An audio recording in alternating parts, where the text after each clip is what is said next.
Des mélodies diverses et des instruments qui résonnent. Une rythmique à la Gino Sitson, musicologue formé à la Sorbonne en France. L'homme présente sa démarche dans les sciences cognitives, la perception sonore et la gestion de l'espace musical à des férus d'air africains à l'espace jeunesse de l'Institut français de Douala.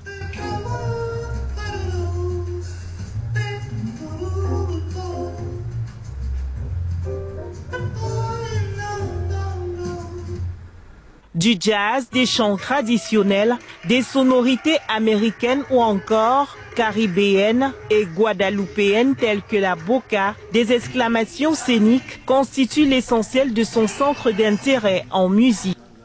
Tout ce qu'il y a autour, tout ce qui est périphérique à la musique, en tout cas à la musique en tant que note de musique, tous ces éléments-là, les mimiques, sont des éléments qui nourrissent le discours musical des chanteurs, qui m'ont donné un aperçu de la culture, d'où vient cette personne, ce chanteur. Surtout les chanteurs de tradition orale, de la culture, des traditions orales tout simplement.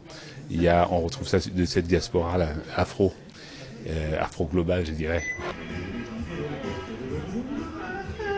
Derrière son ordinateur et ses lunettes, très concentré, le musicologue et artiste, qui compte 8 albums à son actif, définit la musique selon la diversité linguistique et culturelle. Il effectue des recherches sur la pertinence des origines des musiques et leur composition dans le monde. Je trouvais qu'il y avait il y a des similitudes frappantes avec nos musiques traditionnelles, en fait, nos musiques tout court.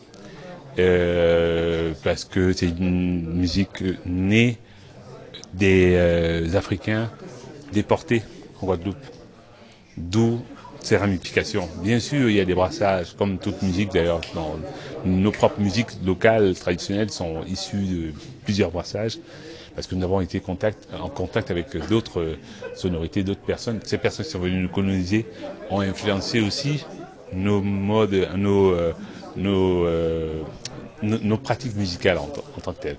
Voilà, donc ça veut dire que, pour parler en termes techniques, il y a une forte influence de la musique tonale occidentale dans nos musiques aussi.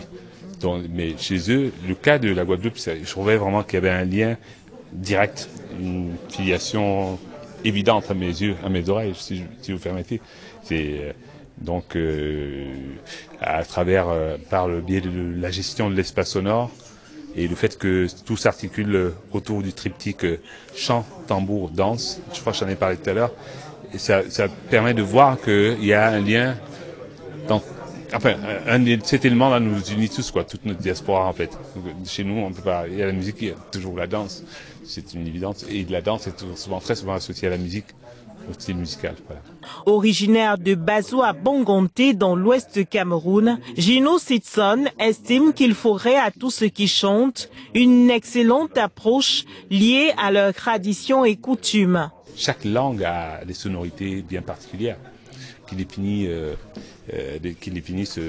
sont définies par les hauteurs des notes qui sont agencées, chantées ou bien parlées. Pour moi, c'est très important, quoi. Donc voilà, c'est un peu de ça que je parle. Et puis, ce sont des notions qui s'appliquent dans d'autres formes musicales, quoi. C'est pas seulement sur cette musique-là de la Guadeloupe, c'est sur toute forme de musique, en tout cas. Parce qu'on dit, par exemple, que le gars, il a le groove, il a le swing, il est fort. Hein. Qu'est-ce que ça veut dire? Ça paraît... Donc voilà, c'est un peu ça, quoi. C'est assez passionnant. Parmi les procédés de transmission de la musique noire figurent la voix, les mouvements du corps, la nasalité et les bruits de gorge qui font partie du champ d'expression musicale. L'éloquence et la capacité des chanteurs à émouvoir leur auditoire sont autant de vecteurs de transmission, des instruments clés qui permettent d'apprécier différents types de musique. Ces observations sur les notes vibratoires ethniques qui se transmettent de génération en génération seraient donc la base de la création d'un univers musical, selon le musicologue camerounais.